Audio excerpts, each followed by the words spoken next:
En una cueva seca del centro-sur de Oregón, unos arqueólogos extrajeron de la tierra algo que no debería existir.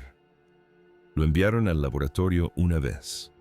El resultado fue erróneo, así que repitieron el análisis con una muestra diferente y en una máquina distinta. Las dataciones se repitieron, luego volvieron a repetirse y una tercera vez, y todos los resultados apuntaban a la misma conclusión imposible. Quienquiera que haya dejado esto, estuvo en suelo estadounidense miles de años antes de que la historia registre la presencia humana alguna. Y lo que desentierran a continuación no solo reescribe los libros de texto, sino que los destruye por completo. La Cueva de Oregón. Durante la mayor parte del siglo XX, todos los libros de texto en Estados Unidos repetían la misma historia sencilla y concisa. Los primeros humanos en llegar a este continente fueron llamados el pueblo Clovis Nombre, que proviene de un yacimiento en Nuevo México, donde se descubrieron sus distintivas herramientas de piedra. Existen evidencias del uso de tabaco en la prehistoria de América anteriores a hace 3.000 y 3.500 años. Eran hábiles cazadores que fabricaban puntas de lanza acanaladas, hojas con una ranura en el centro, que las hacían más ligeras y letales. La cronología era clara. Caminaron a través de un puente terrestre congelado desde Asia hasta Alaska hace unos 13.000 años. Se deslizaron hacia el sur por un corredor libre de hielo y se extendieron por todo el continente. Fin de la historia.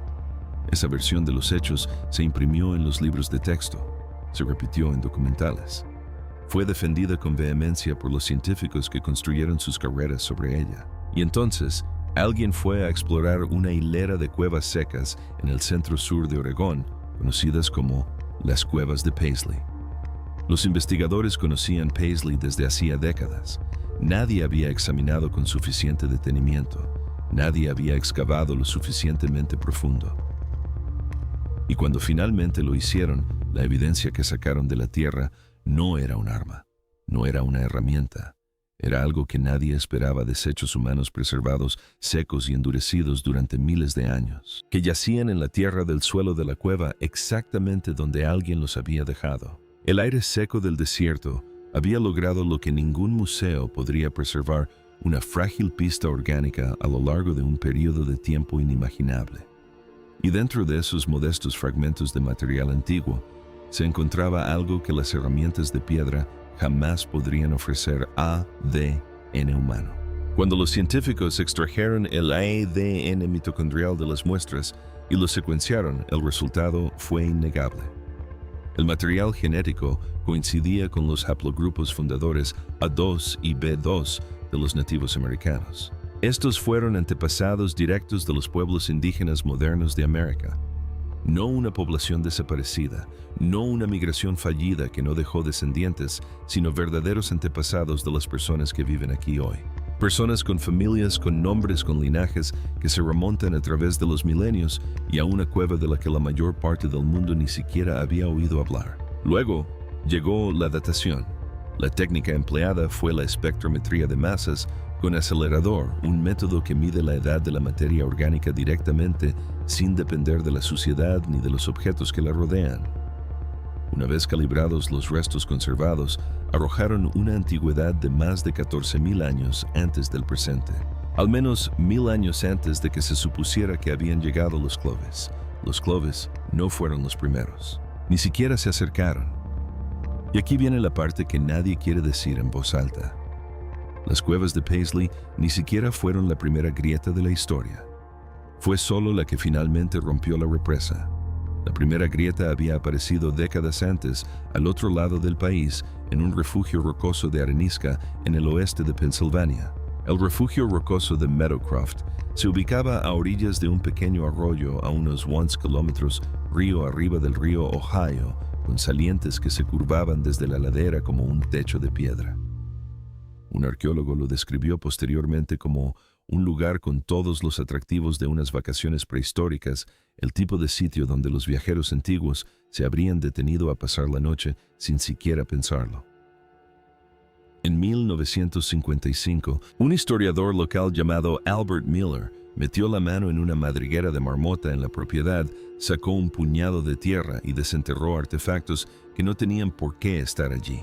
Cuando comenzaron las excavaciones iniciales aquí en 1973, creíamos que entendíamos todo lo que había que saber sobre los primeros pobladores del Nuevo Mundo. Existía un modelo predominante. En 1973, un científico llamado Jim Adovasio comenzó a excavar el suelo de ese refugio, trabajando hacia abajo capa por capa. Cuanto más excavaba, más antiguas se volvían las evidencias. Cuando se obtuvieron los resultados del análisis de radiocarbono, se determinó que los humanos habían visitado Meadowcroft hace entre 16.000 y 19.000 años, calendario calibrados. En julio de 1980, Adovasio publicó los hallazgos en American Antiquity y declaró abiertamente que el modelo Clovis First era erróneo. La reacción fue brutal. Algunos lo acusaron de contaminar las muestras. Otros ignoraron el artículo por completo. Los investigadores finalmente acuñaron un nombre para la resistencia. Lo llamaron Síndrome de Primacía de Clovis y describieron su defensa continua como anacrónica e inútil.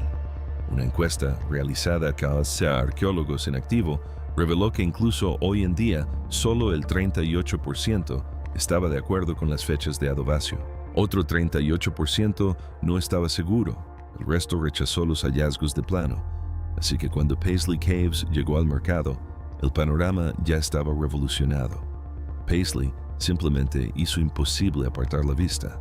Y entonces, a unas 70 millas de Paisley, en un lugar del que casi nadie había oído hablar, el siguiente golpe ya estaba llegando. Si encuentras este tipo de historia enterrada fascinante, haz clic en el botón de suscripción ahora mismo, porque lo que viene a continuación es el descubrimiento que ha hecho que investigadores experimentados cuestionen todo lo que creían saber. A unas 70 millas de Paisley, en las afueras del pequeño pueblo de Riley, en el condado de Harney, se encuentra el refugio rocoso de Rimrock Draw.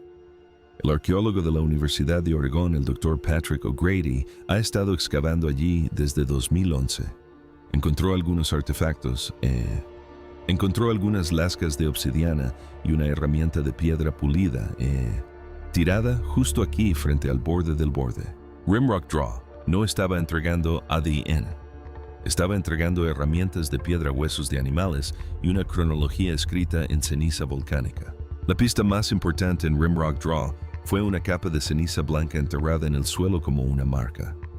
Los científicos la identificaron como ceniza de una erupción específica del Monte Santa Elena, datada entre 15.400 y 15.600 años atrás. Todo lo que se encontrara debajo de esa capa de ceniza debía ser más antiguo. Todo lo que estuviera por encima era más reciente. Era un reloj natural grabado en la tierra por un volcán que había entrado en erupción a más de 1.000 millas de distancia. Debajo de esa ceniza, el equipo comenzó a extraer evidencia que no debería haber existido. Se extrajeron del suelo 27 pequeños fragmentos de esmalte dental. Uno pertenecía al camello de antaño, una especie que habitó Norteamérica durante la última glaciación. El otro pertenecía al Bison anticus, un ancestro más grande y pesado del búfalo americano actual.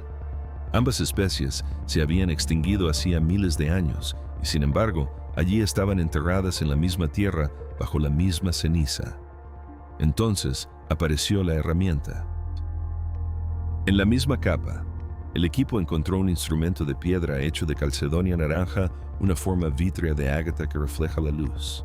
Tenía múltiples bordes de trabajo, un borde de corte curvo, un borde de raspado plano, un borde dentado desgastado por el uso intensivo. Patrick O'Grady lo comparó más tarde con una navaja suiza antigua. Los dientes a lo largo de su borde estaban pulidos por años de trabajo, el tipo de desgaste que no se desarrolla en una semana o un mes. Se desarrolla a lo largo de toda una vida. Quienquiera que fuera su dueño la había llevado afilado, reafilado, usado y vuelto a usar, hasta que finalmente la dejó y nunca más la volvió a coger. La posición de la herramienta lo cambió todo. Estaba unos 10 centímetros por debajo de los fragmentos de dientes de camello, lo que significaba que era más antigua que los restos del animal. Y esos restos, una vez analizados, resultaron ser más antiguos de lo que nadie esperaba. El laboratorio realizó la prueba una vez y luego la repitió. Ambas pruebas apuntaron al mismo período. Los dientes de camello y bisonte databan de hace aproximadamente 21,000 a 22,000 años. O'Grady, sentado frente a él con esa segunda fecha coincidente, admitió más tarde que era extremadamente aterrador tener una sola fecha de material tan antiguo. Dijo que no conviene anunciar algo así sin tener algo que lo respalde, pero ahora tenía dos muestras, dos pruebas independientes y dos resultados idénticos. Los animales de Rimrock Draw habían muerto hacía más de 18,000 años y la herramienta de piedra enterrada bajo sus dientes sugería que alguien había estado allí incluso antes. Pensé, ¡caramba! Tenemos una fecha de 15,800 años para la ceniza. Debajo hay fragmentos de dientes que resultan ser de camello. Y debajo de eso hay una herramienta que probablemente está a más de 45 centímetros de profundidad. Estas herramientas de piedra pertenecen a una categoría que los científicos denominan tradición occidental de pedúnculo. Tienen hojas largas, hombros débiles y bases redondeadas. No se parecen en nada a las puntas Clovis. Fueron elaboradas por diferentes manos siguiendo distintas tradiciones posiblemente procedentes de una parte del mundo completamente diferente. Son anteriores al estilo Clovis por miles de años. Quienes fabricaron estas herramientas no eran Clovis. Eran algo completamente distinto. Pero Oregón era solo el principio. A 700 millas al sur, en un desierto de yeso que nadie se había molestado en cartografiar, 61 huellas esperaban en el polvo y las personas que las dejaron no deberían haber existido. Huellas fantasmales en las arenas blancas. El Parque Nacional White Sands es un vasto campo de dunas de yeso blanco en el sur de Nuevo México. En 2009, investigadores que caminaban sobre la superficie seca de antiguos lechos lacustres comenzaron a notar algo impreso en el yeso, huellas humanas. No solo una o dos, sino 60, y huellas fosilizadas, dejadas por personas que caminaban a lo largo de la orilla de un lago de la era glacial conocido como Lago Otero. Las huellas eran tan nítidas que se podían distinguir los dedos individuales y la curva del arco del pie. Algunas eran pequeñas del tamaño del pie de un niño. Otras huellas eran del tamaño de un adulto moviéndose rápidamente, casi corriendo. Eran las pisadas de grupos de personas, incluyendo niños que se desplazaban por un paisaje que hace mucho se convirtió en polvo. Un instante congelado en el tiempo, capturado en el barro, secado por el sol y enterrado por alguien hasta que miles de años después alguien lo descubrió por casualidad. El primer intento de datar las huellas se realizó en 2021. Los científicos realizaron datación por radiocarbono de semillas de una planta llamada hierba espiral de zanja, encontradas en las mismas capas de sedimento que las huellas. Los resultados arrojaron una antigüedad de entre 21,000 y 23,000 años. Y aquí es donde la cronología estándar se complica. Los escépticos reaccionaron de inmediato argumentando que las semillas podrían haber absorbido carbono del agua subterránea, lo que las haría parecer mucho más antiguas de lo que realmente eran. Crítica justa. Así que los investigadores volvieron a probar, esta vez usando un método completamente diferente. Analizaron polen de coníferas de las mismas capas. El polen no se ve afectado por el carbono del agua subterránea. Proviene directamente de árboles que estaban vivos en ese momento. Los nuevos resultados coincidieron exactamente con los originales entre 21,000 y 23,000 años atrás. En junio de 2025, un tercer estudio publicado en Science Advances examinó material orgánico extraído del lodo de humedales y sedimentos de lagos poco profundos. 3 fuentes separadas, polen, semillas y lodo orgánico, fueron probadas de forma independiente. Las 3 apuntaron al mismo periodo de tiempo, el apogeo de la última edad de hielo, cuando América del Norte era un brutal paisaje helado.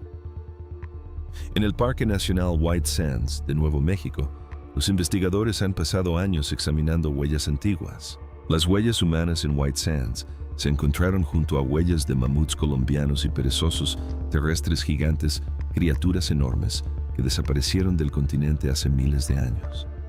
Sus huellas cruzaron el mismo terreno preservadas juntas en el mismo lodo antiguo. Para la mayoría de los arqueólogos, ese descubrimiento ya suponía el fin de su carrera, el tipo de hallazgo que nadie quiere defender. Pero White Sands tiene como mínimo 23,000 años de antigüedad.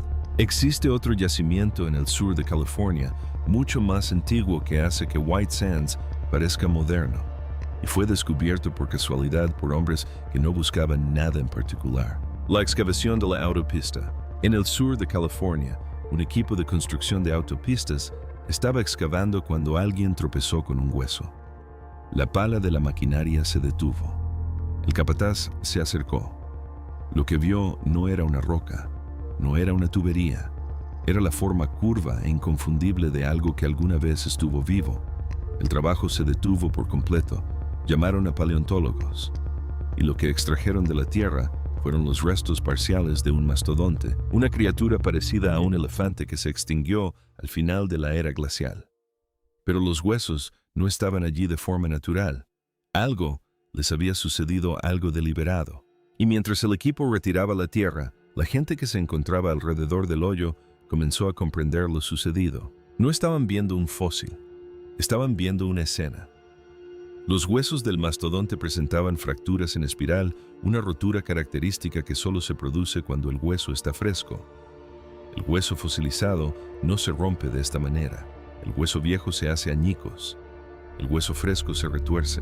Alguien había partido esos huesos a propósito, casi con toda seguridad, para llegar a la médula, una fuente de alimento espesa y nutritiva que los humanos prehistóricos valoraban mucho.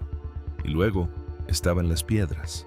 Dispersas entre los huesos había 5 grandes cantos, rodados rocas del tamaño de un puño que no pertenecían a ese terreno. Los geólogos hicieron los cálculos. Las piedras eran demasiado grandes para haber sido arrastradas hasta allí por el agua. Alguien las había traído. Alguien las había usado como piedras de martillo y yunques. Y luego, por razones que nadie sabrá jamás, simplemente se marcharon y las dejaron allí. Esta es la parte que asusta a los expertos. El método de datación utilizado en los huesos fue el análisis radiométrico de uranio-torio. Y todas las pruebas arrojaron el mismo resultado. Los huesos tenían alrededor de 130,700 años. Leen ese número de nuevo: 130,700 años. En 2017, la revista Nature publicó el estudio. Los autores fueron Stephen Holland, Kathleen Holland, Thomas Desmarais y Richard Fullager. Su afirmación, escrita en el lenguaje técnico académico más cauteloso que pudieron encontrar, causó gran revuelo en el campo. Algún tipo de especie humana ya habitaba Norteamérica hace 130,700 años. No eran humanos modernos ni neandertales. Era algo distinto, algo para lo que los modelos existentes ni siquiera tienen nombre. La comunidad arqueológica convencional ha evitado en gran medida abordar el yacimiento de Ceruti. Es simplemente demasiado radical, demasiado difícil de explicar, demasiado perjudicial para la carrera de quienes tendrían que admitir su error. ¿Y quiénes eran? ¿Quién abrió los huesos de un mastodonte en California hace más de 130,000 años, se marchó y dejó sus piedras de percusión en la tierra? Nadie lo sabe, nadie puede siquiera adivinarlo. Durante mucho tiempo se supuso que se trataba de un puente terrestre a través de Siberia con una sola puerta de entrada. Pero nuevas evidencias genéticas y de herramientas de piedra apuntan ahora a un lugar completamente diferente. En algún lugar al otro lado del océano abierto, un lugar al que debería haber sido imposible llegar. Según una historia de origen chino, la primera población americana caminó desde Asia hasta Norteamérica a través de un puente terrestre llamado Beringia. Era la única puerta, la única vía de acceso. Pero nuevos descubrimientos obligan a los científicos a plantearse una pregunta muy diferente. ¿Y si algunos de los primeros americanos nunca caminaron? ¿Y si llegaron en barco? ¿Y si no partieron de Siberia, sino de algún lugar mucho más al sur, como la costa de China? Y aquí viene lo que no debería ser posible. El primer indicio de que los primeros humanos podían cruzar mar abierto provino de un lugar que debería haber hecho el viaje impensable: la isla de Creta, en el mar Mediterráneo. Creta ha sido una isla durante aproximadamente 5 millones de años. Nunca ha estado conectada al continente en toda la historia de la humanidad. Cualquiera que haya pisado Creta tuvo que llegar allí por mar. No se trata de una balsa a la deriva por accidente. Es un barco de verdad construido con un propósito capaz de cruzar al menos 40 millas en mar abierto. Un equipo de investigación liderado por Thomas Strasser y Eleni Panagopoulou encontró herramientas de piedra en 2 yacimientos de Creta. Las herramientas no eran nuevas. Tenían entre 130.000 y 700.000 años de antigüedad. Se parecían a las herramientas fabricadas por Homo heidelbergensis y Homo erectus, ancestros humanos primitivos que habitaron la Tierra mucho antes de la existencia de los humanos modernos. Escuchen esto. Si esos antiguos humanos eran capaces de construir barcos y cruzar el Mediterráneo, entonces la vieja idea de que los primeros humanos no podían navegar en mar abierto quedaba obsoleta. Un miembro del equipo lo expresó claramente. Si los primeros humanos podían moverse por el Mediterráneo hace más de 130.000 años, también podían cruzar otros cuerpos de agua. Añadió que el descubrimiento abría la puerta a reevaluar todas las suposiciones jamás hechas sobre la migración humana primitiva. Luego llegó la genética, y aquí es donde la imagen comienza a cambiar. Investigadores que estudiaban un linaje de ADN mitocondrial llamado D4H rastrearon su origen hasta la costa norte de China. Los datos no mostraron una sola migración a América. Mostraba 2 caminos separados, 2 viajes distintos realizados por 2 grupos distintos en 2 épocas muy diferentes. La primera oleada se produjo hace unos 26.000 años. Es probable que estas personas viajaran a lo largo de la costa en barco, bordeando el litoral desde China hasta Japón y cruzando el Pacífico. No estaban atravesando un puente terrestre helado. Se desplazaban de un campamento costero a otro, siguiendo el alimento y las mareas, construyendo pequeños asentamientos temporales donde quiera que el mar les proporcionara suficiente pescado, mariscos y aves marinas para sobrevivir. Fue un viaje lento. Puede que haya llevado generaciones, pero funcionó. La segunda oleada llegó hace aproximadamente 15.000 años. Estas personas tomaron la ruta terrestre a través de Beringia. Son el grupo que con mayor frecuencia se asocia con oleadas migratorias posteriores y con las poblaciones de la era Clovis, que los arqueólogos alguna vez creyeron que fueron los primeros americanos. Ahora parece que no fueron los primeros en absoluto. Llegaron tarde siguiendo una ruta que otros ya habían recorrido por mar. Y aquí viene lo sorprendente: se han encontrado técnicas similares de fabricación de herramientas de piedra en China, Japón y América. Las mismas formas de tallar la piedra, los mismos tipos de hojas, los mismos diseños de puntas. Esto no es una coincidencia. Es un rastro, y ese rastro conduce a la costa china. Así pues, la historia tan bien contada que nos enseñaron, la que empezó con Colón y luego se remonta a Clovis, se ha desmoronado. Los primeros americanos no eran quienes creíamos. No llegaron cuando pensábamos. Ni siquiera llegaron de la forma en que creíamos. Las huellas en White Sands, los huesos rotos en Ceruti, la herramienta de piedra en Rimrock Draw, el ADN. En las cuevas de Paisley, todo apunta a la misma verdad incómoda. La historia de la humanidad en este continente es mucho más antigua, mucho más extraña y mucho más compleja de lo que nadie ha querido admitir. Y en algún lugar entre la tierra de un sitio aún desconocido, el próximo descubrimiento ya está a la espera. Entonces, ¿quiénes fueron las personas que abrieron huesos de mastodonte en California hace 130.700 años? Deja tu teoría en los comentarios, porque la respuesta oficial es que nadie lo sabe. Si esto te impactó tanto como a nosotros, haz clic en el siguiente video, dale a me gusta y suscríbete al canal, porque la próxima excavación ya está en marcha. Y cuando salga a la luz, seremos los primeros en mostrarte lo que encontraron.